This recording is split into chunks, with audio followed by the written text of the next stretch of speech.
Radio Grand Lac. À Aix-les-Bains, à Chambéry et bien plus encore, Radio Grand Lac vous accompagne sur le 92.1 FM. Cette émission vous est présentée par le groupe RDIMO Aix-les-Bains. Vous entendez les murmures du lac? Histoire, immobilier, culture et patrimoine. Romain a plein de choses à vous dévoiler. Bonjour à tous, comme d'habitude on se retrouve en direct depuis les studios de Radio Grand Lac sur notre 92.1 FM qu'on connaît maintenant par cœur et bien sûr depuis maintenant quelques mois sur le DAB. Écoutez, ravi d'être avec vous pour cette deuxième émission de notre saison 2025-2026 pour les Murmures du Lac. Et j'ai le plaisir à nouveau de recevoir, maintenant ça va vraiment être ma co-animatrice presque, Sarah. Bonjour Sarah. Oui, bonjour à tous. Merci de ta présence pour cette nouvelle édition donc de notre émission. Aujourd'hui, alors une question assez large mais fort intéressante qui va nous occuper pendant 30-40 minutes. Où habiter en Savoie? C'est une question que nous autres agents immobiliers forcément nous posons, ou disons nos clients nous font effectivement voyager dans ce beau département qu'est la Savoie, et c'est une question assez légitime. C'est une question qu'on a également souvent de personnes qui sont dont le projet n'est pas totalement figé, qui connaissent la région parce qu'ils peuvent avoir des amis, un membre de la famille, ils rejoignent leur enfant ou reviennent à leurs premiers amours, et c'est vrai que leur secteur n'est pas forcément figé à 100%. Ils peuvent avoir un a priori ou une croyance de se dire tiens j'ai envie d'habiter plutôt à Chambé ou à Aix-les-Bains ou en station ou en Chautagne, etc. C'est ce qu'on va essayer de décortiquer un petit peu aujourd'hui, et souvent on est confronté justement à essayer de les conseiller. Alors c'est une question qui a pas vraiment de réponse. Où habiter en Savoie, j'ai envie de dire partout, parce qu'on a la chance d'avoir un paysage assez marqué. Maintenant, toutefois, votre âge peut déterminer peut-être certaines choses, des moments clés de la vie.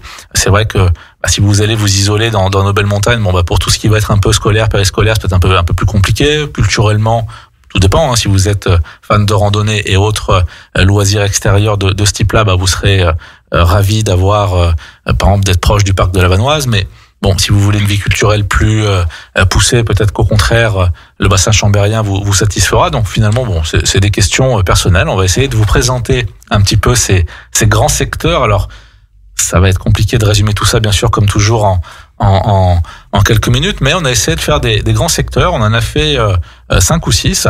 Alors, on va vous faire un peu le sommaire dans un premier temps, d'une manière assez dynamique, assez fluide, et puis on essaiera de s'attarder sur les secteurs proprement dit un petit peu plus en détail. Alors, le premier, on va commencer par, je dirais, la capitale de la Savoie, qui est Chambéry, bien sûr. Donc le bassin chambérien. Donc le bassin chambérien, en quelques mots, c'est le cœur administratif et historique de la Savoie. Chambéry, bien sûr, en ville principale. On a des communes du bassin qui rayonnent, bien sûr, autour de Chambé, La Motte, Cognien, Saint-Alban, Barbie, Barbera, etc., etc. On verra ça un petit peu plus en détail. C'est un bon équilibre entre vie urbaine et nature. On a une forte attractivité résidentielle. On a aussi la chance d'avoir les écoles à tout niveau jusqu'au niveau universitaire. L'immobilier, alors il reste accessible sur Chambéry, il est assez varié. On en a un peu pour tous les goûts.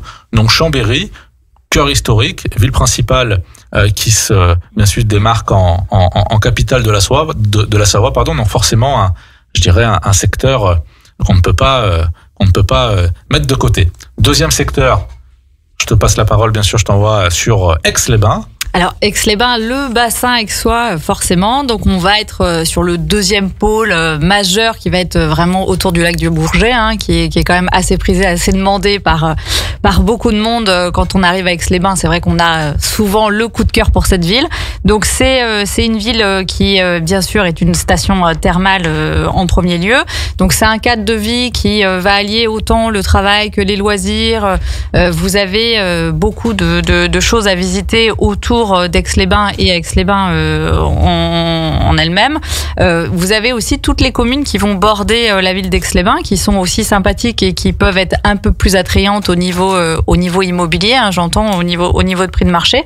Donc on va avoir des communes comme Grésy-sur-Aix, où c'est pareil, vous allez tout trouver, les écoles, les commerces, la proximité avec Aix-les-Bains, vous avez également la gare, etc. On a Brison-Saint-Innocent et Tresserve, où en général vous avez quand même des vues lac assez sympa. Donc c'est vrai qu'on va nous demander beaucoup sur ces communes. On a beaucoup de demandes. Bon, les prix de l'immobilier, on le verra peut-être un peu plus tard, sont effectivement plus chers et vont suivre le cours de la vue, on va dire. Et puis vous avez Mouxy, Drumietas, Clarafond, etc. Donc on a quand même des villes qui sont assez sympas sur tout le bassin aixois, en dehors de la ville elle-même. On a un marché de l'immobilier qui va être quand même relativement tendu, assez haut de gamme, mais on a quand même des alternatives à proposer, que ce soit sur Aix-les-Bains ou sur le bassin. C'est une belle présentation du marché aixois et de ce secteur qui effectivement est plus que recherché. Une alternative également intéressante, tu en parlais, voilà, de solutions pour se loger peut-être sur des tarifs plus raisonnable, c'est peut-être pas le bon mot, mais en tout cas, voilà, plus abordable. C'est deux secteurs qui, pour moi, complètent le secteur Grand Lac, entre guillemets. C'est tout le secteur de l'avant-pays savoyard et le secteur de la Chautagne. Donc, ce sont deux secteurs qui ont leurs propres identités. Un qui tend vers l'Ain et la Haute-Savoie, et l'un qui tend plutôt vers l'Isère. Donc, c'est deux pôles intéressants. L'avant-pays savoyard, c'est, je dirais, tout ce qui se passe entre le nord du Bourget du Lac, donc on va parler un peu du secteur d'Aiguebelette, Novalaise, Saint-Alban-de-Montbel, etc., jusqu'à Lyon, c'est un peu trop poussé, mais jusqu'au bassin lyonnais quelque part. C'est quand même un secteur qui s'étend jusqu'au, par exemple, Pont de Beauvoisin. C'est un peu cette limite-là, je dirais, un peu au sud de Bourgoin-Jallieu. Donc c'est quand même un secteur assez spécifique, assez différent. La Chautagne, moi, c'est un coin que j'aime bien aussi. Alors c'est un secteur plus rural, plus calme, plus préservé, peut-être attractif pour les familles, les jeunes actifs, parce qu'on reste malgré tout connecté. On est à 20, 25, 30 minutes d'Aix-les-Bains. Annecy doit être à 45-50 minutes, donc ça reste aussi des pôles citadins. On est dans des marchés secondaires pour ces grandes villes, et au nord du lac du Bourget, donc on est aussi dans l'attractivité encore du lac, puisqu'on peut y être vraiment des fois à quelques minutes. Donc c'est un secteur qu'on verra qui en a sous le coude et qui peut être intéressant. On parlait de transition de secteur transitoire. Je pense que l'Albanais, tu vas nous en parler un petit peu, et se profile un petit peu dans ces secteurs-là aussi. Ah, tout à fait. En fait, l'Albanais, c'est un secteur que je connais bien puisque j'y vis. Donc, je peux en parler effectivement moi. Donc, l'avantage de vivre sur le secteur de l'Albanais, c'est que vous êtes vraiment entre la ville d'Aix-les-Bains et la ville d'Annecy. En gros, vous êtes à peu près à mi-chemin. Donc, on a une attractivité qui est quand même assez proche aussi de la frontière genevoise, parce qu'on a beaucoup de personnes qui vivent dans l'Albanais et qui travaillent en Suisse. Donc, vous avez toute cette axe autoroutier, clairement, en gros, qui va de Aix-les-Bains jusqu'à la Suisse, donc qui permet d'avoir une attractivité quand même en termes de bassin d'emploi. Malgré tout, on est sur des prix un peu plus abordables aussi que sur Aix ou Aix-les-Bains ou Annecy. Mais vous avez quand même encore des communes qui sont relativement rurales, tout en profitant vraiment de l'attractivité, du dynamisme des commerces locaux. Donc on a vraiment une vie qui est, on va dire, peut-être un peu plus rurale, mais toujours avec un bassin d'actifs qui est quand même assez présent. Et donc vous avez la possibilité d'acquérir des biens avec un peu plus d'extérieur. Donc c'est surtout des lieux. Alors vous avez Albins, La Biole, Saint-Giraud et Percy-Mognard, où vous avez des vues qui sont quand même très très jolies quand on prend un petit peu plus de hauteur de vue, tout en profitant effectivement de biens qui vont être un peu plus grands pour des familles. Donc c'est l'immobilier un peu plus abordable. On a un peu plus d'espace, mais on conserve quand même le charme, tout en étant proche pour le coup de multiples lacs. Donc c'est à envisager. Complètement. On peut finir sur ce sommaire de grands secteurs. On pouvait bien sûr, en tant que Savoyard, et ne pas parler des stations, c'était impossible. Alors on va pas toutes les énumérer bien sûr, mais voilà, les bassins liés aux stations, on peut aller raisonnablement établir trois petits bassins, trois bassins, les Bauges, la Maurienne, la Tarentaise. C'est vrai que les Bauges, on est bien sûr nous au fait de ce secteur plutôt sympa, la Fécla, le Revard, pour vraiment citer les top altitudes, mais il y a plein de communes qui peuvent en découler, qui sont un petit peu moins connus, mais qui bénéficient encore une fois de cette attractivité. Les prix ont tendance un petit peu à baisser. Pour donner une idée, vous pouvez avoir des maisons où ça commence à être à 30-40% moins cher. Donc c'est significatif. Donc on va dire ok, vous pouvez bosser sur Chambé. Si vous allez habiter dans les Bauges, bon c'est peut-être 25-30 minutes de route, mais vous avez un cadre qui est franchement incroyable. C'est un cadre préservé, c'est des parcs naturels. Vous êtes des hectares et des hectares de forêt, de bois, etc. Vous avez des plans d'eau. Enfin, franchement, il y a une richesse naturelle très importante, très appréciée et appréciable. La Maurienne, la Tarentaise, là, on va rentrer dans plus les stations proprement dites. Donc, vous avez tout le bassin Albertvillois, et puis on peut l'étendre jusqu'à Moutier. Et ensuite, bon, les stations, les Arcs, la Plaine, Méribel, Tignes, Val d'Isère. Enfin, il y en a beaucoup. Côté Maurienne, Saint-Jean-de-Maurienne, bien sûr, Modane, Valloire, c'est représentatif. Et là aussi, vous avez une attractivité due à une économie du ski en partie, mais pas que. Donc, c'est aussi des secteurs, alors un peu plus dans la Savoie, je dirais, pas profonde, mais un peu plus dirigée vers ces vallées et moins pour le coup sur les bassins aixois et chambériens. Donc voilà, il y en a un petit peu pour tous les goûts, lac, montagne, campagne, grosse ville. C'est quand même sympa d'avoir une région qui offre une possibilité et une identité quand même assez variée. Alors on va rentrer dans le détail de Chambéry. Alors l'idée c'est de vous donner un petit peu ces grandes lignes. Donc Chambéry, comme on le disait, c'est la capitale historique, c'est le principal bassin de vie du département. Ça reste malgré tout une ville à taille humaine. On a, si je dis pas de bêtises, à peu près environ 60 000 habitants. Pour donner une idée, si on incorpore le bassin chambérien complètement et aixois, on arrive sur 200 000. Donc ça fait quand même pas mal de monde, mais ça reste quelque chose de, pour vous donner une idée, le bassin niçois c'est 1 million. Donc on est quand même, on reste sur un bassin à taille humaine. On a, je pense, réussi le pari sur cette ville de l'équilibre entre une vie urbaine et nature. Franchement, Chambé, on y rentre, on y sort assez facilement. Vous pouvez vraiment faire le choix d'avoir une habitation très urbaine dans les quartiers du centre-ville qui sont animés, le cœur historique. C'est sûr que ça attirera toujours les jeunes actifs, les amoureux du patrimoine également. Vous avez des quartiers résidentiels vraiment à 2 pas du centre, comme le quartier de Montgé par exemple. Les Charmettes, les Monts sont un tout petit peu plus éloignés, mais sont vraiment connectés à la ville. Les secteurs en développement, alors là, je pense que tous les Chambériens le sentent, la Cassine, Bissy, tout ça construit, ça brasse à tour de bras. Donc, on verra un peu à quoi ça va à quoi va ressembler ces nouveaux quartiers qui sont en pleine transformation. Les prix restent abordables, moi je trouve, sur Chambéry. Alors pas abordable, c'est par rapport à autre chose, toujours forcément. On reste en Savoie et les prix restent élevés. Mais pour comparer avec Aix, dont tu nous parleras dans un instant, il y a quand même une différence qui est pas du simple au double, mais une différence qu'on peut sentir. Autour de Chambéry, quand on parlait du pari réussi, La Motte, Cognins, Saint-Alban, Barbie, Barbera, ce bassin chambérien, franchement, il est dynamique parce que chaque commune aura son pôle commerce, ses écoles pour la plupart, et vous restez 5-10 minutes du centre-ville chambérien. Donc même si vous avez, j'ai envie de dire, vous bossez sur Paris, vous avez le train à 10-15 minutes, la gare est vraiment plutôt bien implantée sur Chambé. Donc ça reste un bassin qui est très connecté.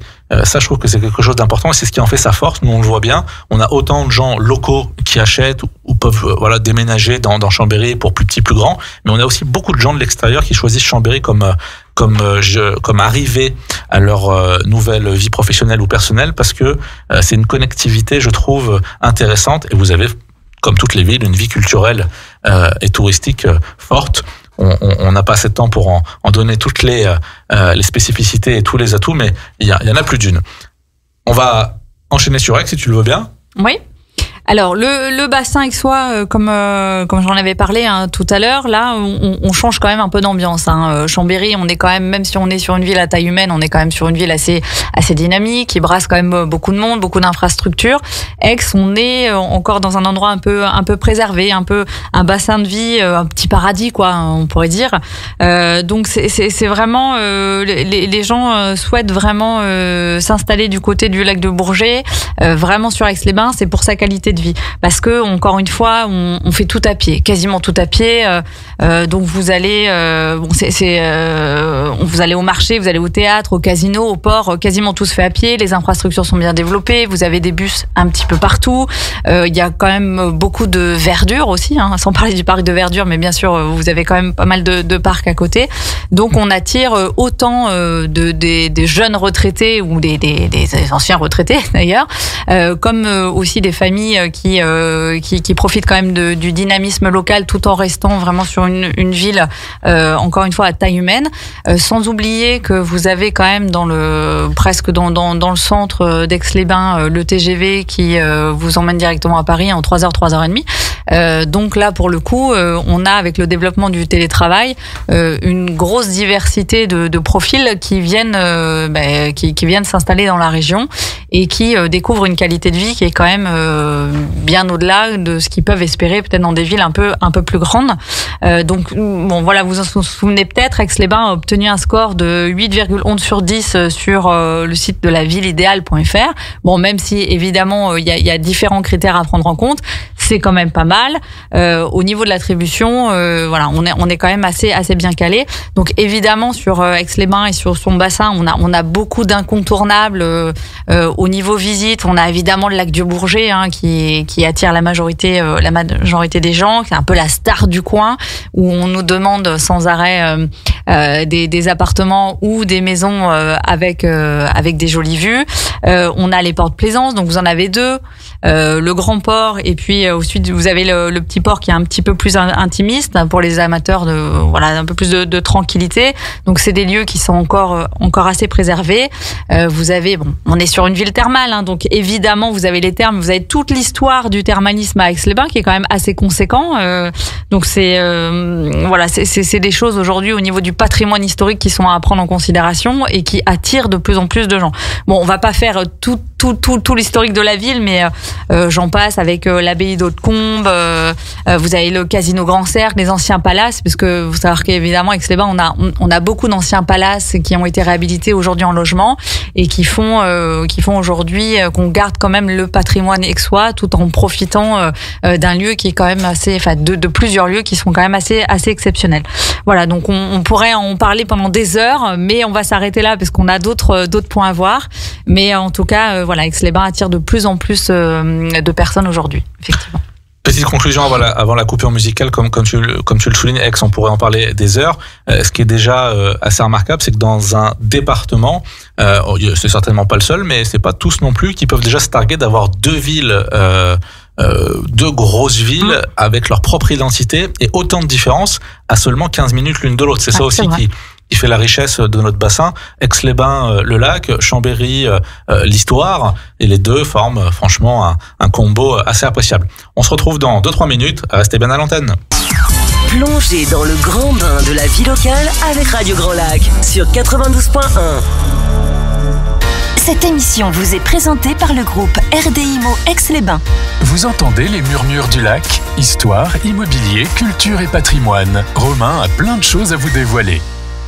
De retour en direct depuis les studios de Radio Grand Lac, toujours sur le 92.fm bien sûr, pour cette deuxième partie de notre émission consacrée à où habiter en Savoie, toujours en compagnie de ma complice Sarah Ficarelli qui me fait la gentillesse de venir nous partager ses lumières sur ce sujet, en tant qu'également aussi agent immobilier et experte Aix-les-Bains, albanais, bassin annécien. Donc ça regroupe aussi des questions, des conseils qu'on prodigue tous les jours au quotidien à nos clients acheteurs principalement, qui se posent des questions. Où acheter en Savoie? Alors on a fait la présentation de Chambéry et d'Aix. Mini résumé sur ces deux villes. Donc voilà les deux grosses villes du département, une richesse franchement très intéressante, très variée. C'est surtout ça qu'on peut retenir. Donc si vous vous installez là, franchement vous vous trompez pas. Souvent on a des gens qui ont du mal à trancher entre Chambéry et Aix-les-Bains. Ça se joue à pas grand chose. Ça va se jouer à des facteurs un petit peu abstraits qui regardent chacun. Mais souvent le cœur balance sur Aix, le lac. C'est un peu l'argument, et un centre-ville vraiment où on fait effectivement tout à pied, mais Chambéry aussi, on fait globalement pas mal de choses à pied, on a un centre-ville assez dynamique, donc je peux comprendre, c'est pas si évident que de choisir. Maintenant, une alternative intéressante, ou plutôt, dirais-je, deux alternatives. D'un côté, l'avant-pays savoyard, de l'autre côté, la Chautagne. L'avant-pays savoyard donc, se situe donc à l'ouest du département, bordé par le Rhône en partie, la chaîne de l'Épine, le Mont du Chat, s'étend l'avant-pays savoyard, ce fameux. C'est un territoire plutôt rural. On compte entre 20 et 25 000 habitants environ. Tout dépend, voilà, quelle commune on inclut dedans, mais globalement, on peut monter à 25 000. C'est en forte croissance depuis les 20 dernières années. C'est quelque chose qu'on observe. Alors, j'aime pas trop cette appellation parce que c'est une espèce de connotation négative, mais de marché de repli qui indique qu'effectivement une partie de la population, une partie des acheteurs vont se dire, bah effectivement pour un prix significativement moins cher. Et là, clairement c'est le cas parce que les prix ils sont nettement plus abordables. Là, on parle d'un prix d'une moyenne entre 2000 et 3000 le mètre carré. Chambé, on est clairement à 1000-1500 au-dessus, mètre carré, enfin 1000 euros en plus de ces 2000. Et Aix, on va plutôt flirter avec les 4000, 4500, voire 5000. On parle toujours de moyenne, donc il peut y avoir bien sûr plus ou moins selon les communes et tout un tas de critères. Certains ont bien sûr vont connaître ces secteurs. Vous nous écoutez peut-être d'ailleurs de là-bas, de Yenne, de Novalaise, et vous avez des super maisons avec des terrains généralement un peu plus grands et les coûts sont voilà bien plus doux que les rives du Bourget ou le contour de Chambéry. Donc c'est pas un mauvais choix parce que la connectivité est également présente. On parle de fois 15-20 minutes simplement de distance. Donc c'est des coins qui ont beaucoup d'atouts qui peuvent bien sûr rayonner sur ce sujet-là. Et ce qui a fait que cet avant-pays savoyard a su convaincre et faire s'installer beaucoup de familles. Sur le plan culturel et touristique, il y a bien sûr un rythme de vie au gré des saisons. Le lac d'Aiguebelette, on n'en parle pas assez, mais c'est quand même un petit joyau sur le territoire. Et c'est vrai que ce petit lac, mine de rien, a fait la renommée et une partie, entre guillemets, de la richesse de l'avant-pays.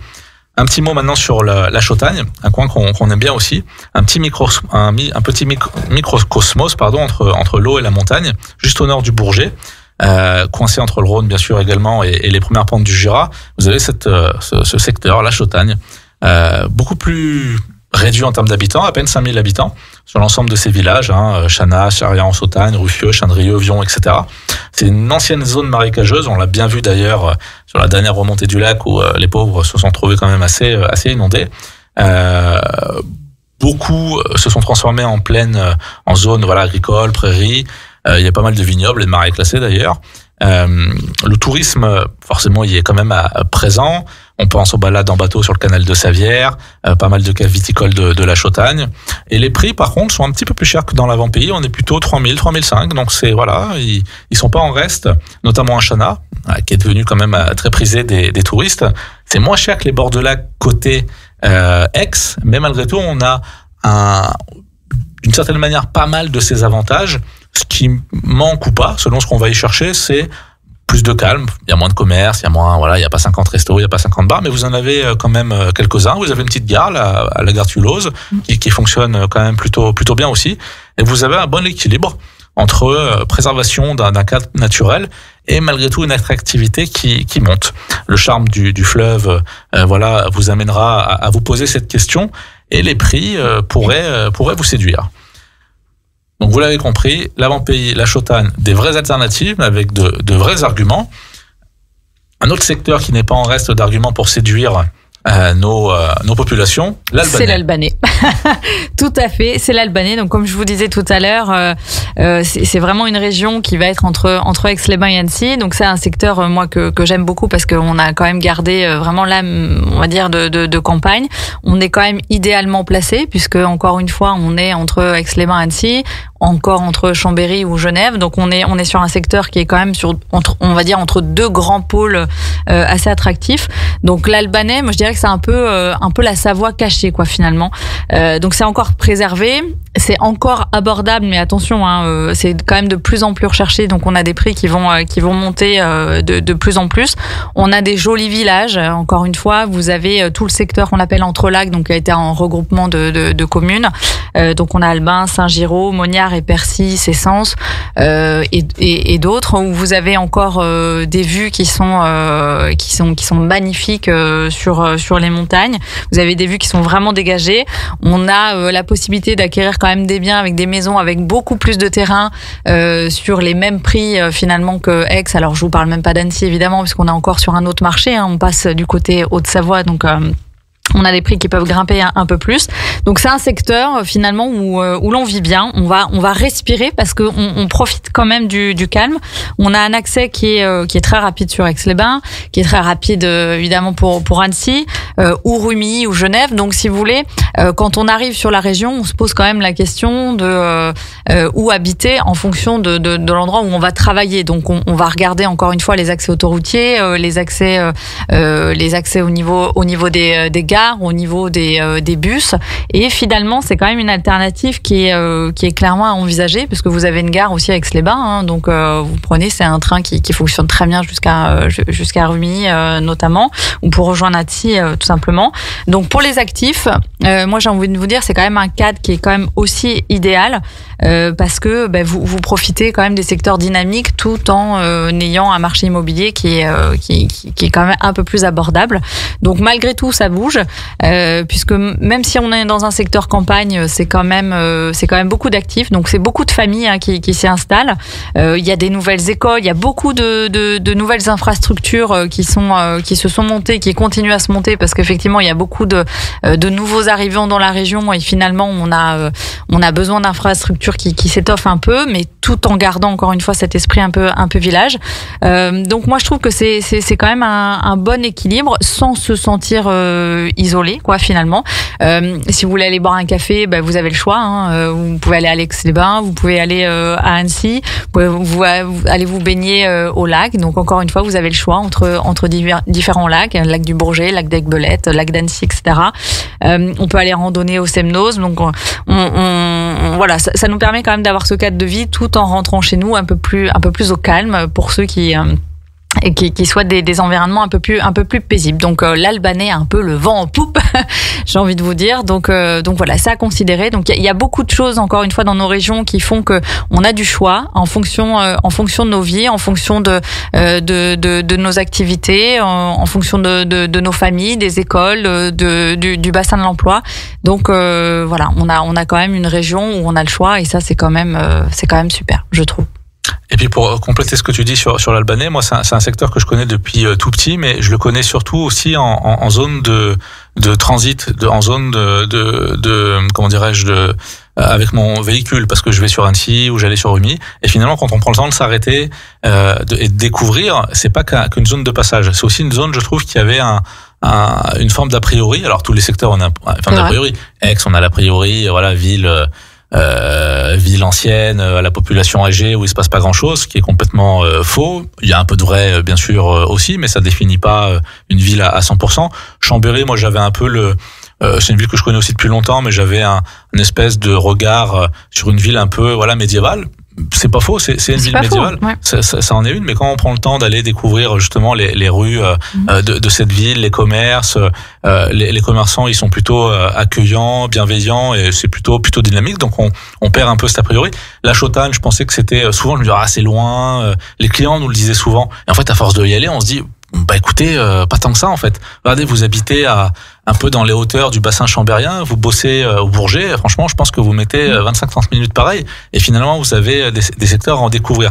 Donc je pense qu'il est intéressant aussi, pour répondre à cette question où habiter en Savoie, c'est de prendre le temps d'aller un week-end, quelques jours, surtout avec l'opulence des locations courte durée, vous pouvez découvrir sans difficulté, plus que le temps d'un déjeuner, ces secteurs-là, et vous faire une vraie idée. L'avant-pays savoyard également, on y est bien présent, et on a pas mal de produits en vente là-bas, et à force de côtoyer ces secteurs, de les découvrir, on se rend compte que pareil, on est à deux pas de tout, il y a tout un tas de choses qui sont intéressantes, et il faut un petit peu se forcer, entre guillemets, à se faire un petit peu violence, de se dire oui, effectivement, j'hésite sur mes choix, allez au bout de votre raisonnement, allez essayer de passer un petit peu de temps sur ces secteurs.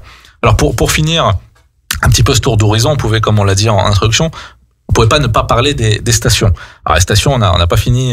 Si on commence sur ce sujet-là, la montagne, c'est un secteur à part. J'ai envie de dire, c'est un monde dans le monde.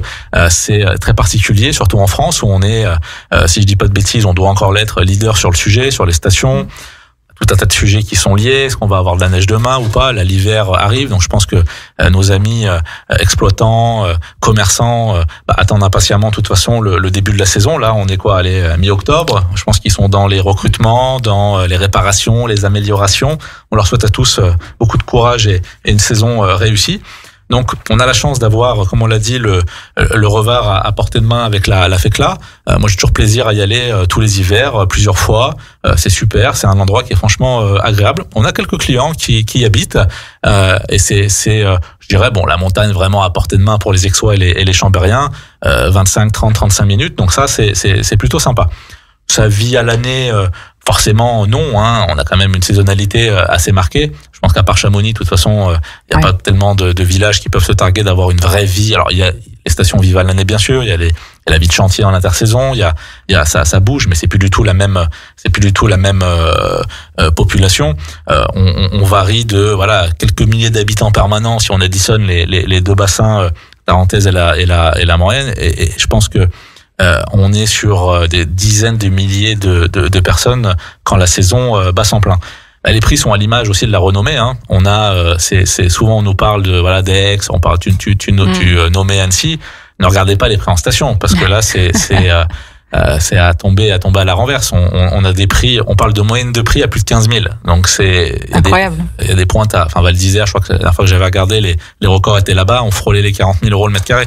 Donc ça devient dément. Bon, on n'est plus dans des sphères qui nous concernent tout un chacun. On est dans des prix très très élevés.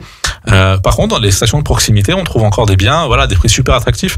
Moi, je pense, il y a une partie des remontées qu'on fermait du côté de Hayon Jeune et Margeria, mais vous avez des super chalets maintenant qui sont à 300, 400, 450 000 €. Des prix plus que raisonnables dans des environnements très sympas. Donc les stations, difficile d'ouvrir ce chapitre et de le refermer aussi rapidement, mais c'est, je dirais, une expérience à faire, surtout si vous êtes entre guillemets, alors soit jeune, si vous voulez avoir une expérience professionnelle, ça peut être très sympa parce que vous allez avoir des ambiances très propres à la vie hivernale. Et encore une fois, on a un des pays leaders sur ce segment et il y a du boulot, il y a de quoi faire, il y a tout un tas d'expériences à faire, que ça soit dans plein d'industries possibles. Donc beaucoup de résidences secondaires, on en parlait en faisant l'émission, c'est vrai que c'est 80-90% de résidences secondaires, donc ça donne un petit peu le ton de comment tournent ces environnements. Écoutez, on a essayé, alors c'est un exercice pas évident, un résumé où habiter en Savoie en 30-40 minutes, mais je pense qu'on vous a donné un tour d'horizon. La conclusion, je pense, elle est de se renseigner, d'essayer, de tester. Vous pourrez pas vous tromper. De toute façon, en Savoie, a priori, on est bien partout. Merci beaucoup, Sarah, de ta présence et de ton soutien pour cette émission. Merci, Romain, avec plaisir, comme toujours. Et puis nous, on se retrouve dans 15 jours pour une nouvelle édition des Murmures du Lac. Écoutez, il ne me reste plus qu'à vous souhaiter une très belle fin de journée. Restez à l'antenne, des surprises arrivent tout de suite en direct. Merci. Radio Grand Lac.